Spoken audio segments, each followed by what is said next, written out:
Öncelikle geride bıraktığımız liselere giriş sınavının çocuklarımıza, ailelerine ve memleketimize hayırlar getirmesini diliyorum. Geçen günlerde açıklandığı üzere liselere geçiş sınavında Doğu ve Güneydoğu illerimiz başarı sıralamasında listenin maalesef en alt sıralarında yer almaktaydı.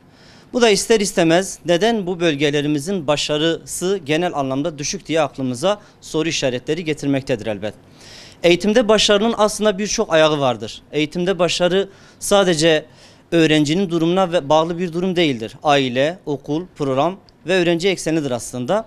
Bunlar tek tek ele alınmadığı sürece değerlendirmenin eksik yapılacağı kanısındayız.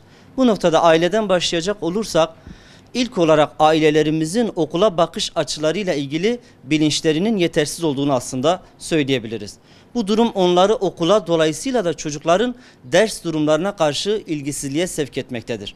Veli toplantılarına katılımın çok düşük olması bunun aslında en güzel göstergelerinden bir tanesidir.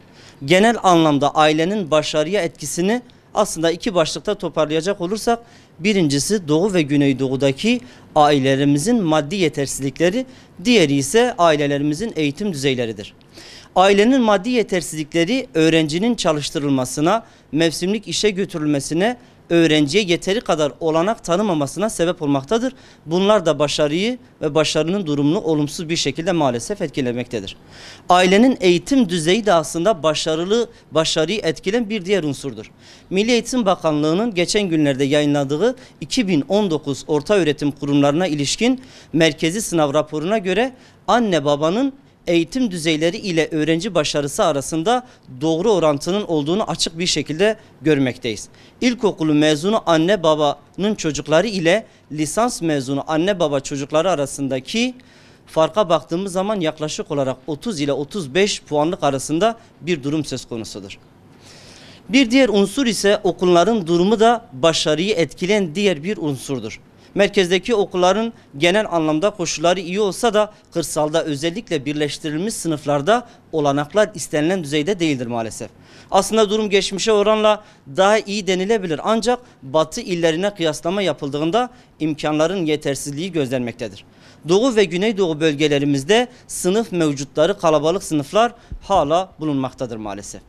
Öğretmenlerin sık sık değiştirilmesi başarıyı etkileyen başka bir olumsuz durumdur aslında.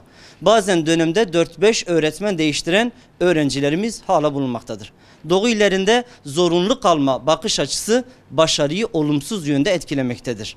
Bunun için öğretmenleri teşvik eden uygulamaların yapılması artık zorunlu bir hale gelmiştir.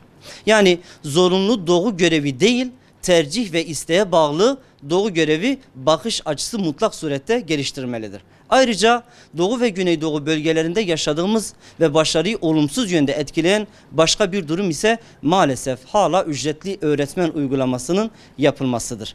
Ücretli öğretmen uygulaması başlı başına büyük bir sorundur. Alanında ehil olmayan, farklı bir branşa giren öğreticilerin olması öğrencileri, dolayısıyla da başarıyı olumsuz bir şekilde etkilemektedir. Çocuklarımızın başarısını olumsuz yönde etkileyen başka bir etmen ise program, yani müfredattır. Bununla ilgili de programın içeriğinden bölgenin özelliklerine göre belirlenmesi öğrenciyi programın bir parçası kılacaktır. Ancak Doğu ve Güneydoğu'daki öğrencilerimiz çoğu zaman kitaplarda gördüğü şeylere yabancıdır. Bu da anlatılan şeyi sadece soyut düzeyde bırakmaktadır.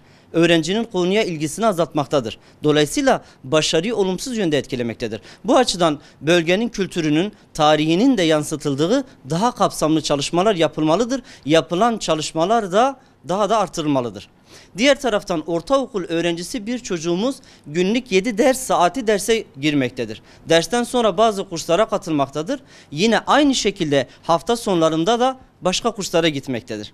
Bölgemizin şartlarına göre bazı çocukların ailesine maddi yardım anlamında destek için bir çalışmanın içerisine girdiğini de düşündüğümüzde ortaya çok olumsuz bir tablo çıkmaktadır aslında. Yani bir taraftan öğretmen beklentisi, bir taraftan ailenin beklentisi, bir taraftan da okulun beklentisi öğrenciyi aslında zor bir durumun içerisine bırakmaktadır. Elbette ki bunların tümü öğrenci başarısını olumsuz yönde etkileyecektir. Bundan dolayı bölgenin şartlarına göre ve öğrencinin düzeyine, seviyesine göre programların dizayn edilmesi kaçınılmaz bir durum olmuştur.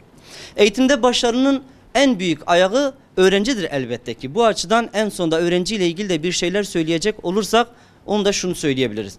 Özellikle taşıma ve mevsimlik işçi durumları başarıyı düşüren unsurların başında gelmektedir. Bölgemizde kırsal alanın çoğunluğunda taşıma ile eğitim öğretim yapılmaktadır. Taşıma büyük bir fırsat olmanın yanında bazı zorlukları da içerisinde barındırmaktadır.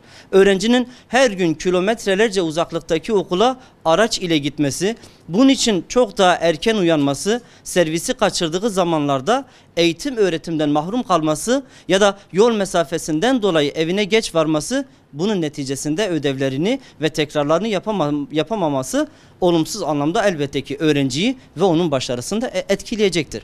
Mevsimlik işi durumlarından dolayı yaşanan birçok sıkıntı da maalesef öğrencilerimizin bölgemizdeki Doğu ve Güneydoğu bölgesindeki öğrencilerin durumlarını da elbette ki başarısız anlamda etkileyecektir. Psikolojik ve sosyolojik etkilerinin dışında eğitim ve öğretimde olan başlıca sorun mevsimlik işçi durumunda olan öğrencilerin okula devam durumudur. Mevsimlik işçi durumundaki öğrenciler genel anlamda Ekim-Kasım ayında okula başlayıp Nisan-Mayıs aylarında ise okuldan ayrılmaktadır. Dolayısıyla 9 ay olan eğitim öğretim yılının yaklaşık 4 ayını çocuk okul dışında geçirmektedir. Bu da elbette ki başarıyı olumsuz anlamda etkileyecektir. Oysa bazen bir hafta bile okula gitmeme durumunda konu bakımından geri kalınacağı için sıkıntılı olurken bu öğrenciler ise 4-5 ay boyunca okullarından uzak kalacaktır ve derslerinden, konularından uzak kalacak ve bu da elbette ki başarıyı etkileyecektir. Kısaca durumu özetleyecek olursak, öğrencinin yarış atı olmadığının çokça vurgulandığına, buna yönelik çabaların verildiğine şahitlik etmekteyiz. Ancak yine de bir yarışın içine çekildiğini diğer taraftan görmekteyiz. Ortada bir yarış ve yarıştırılan öğrenciler var. Ama velilerin bilinç, ilgi, alaka ve eğitim düzeyleri eşit değil. Çevresel faktörler eşit değil. İmkanlar ve gelir düzeyleri de eşit değil. Eğitime harcanan zaman da eşit değil. Hele öğrencinin eğitim dışında yapmak zorunda olduğu işler hiç eşit değil. Ve daha neler neler eşit değil. Ama eşit olan bir şey vardır ki o da yarış parkuru. Acaba bu durumda başarıda ön şartlarda, ön sıralarda olması mümkün müdür öğrencilerin? Elbette ki mümkün değildir.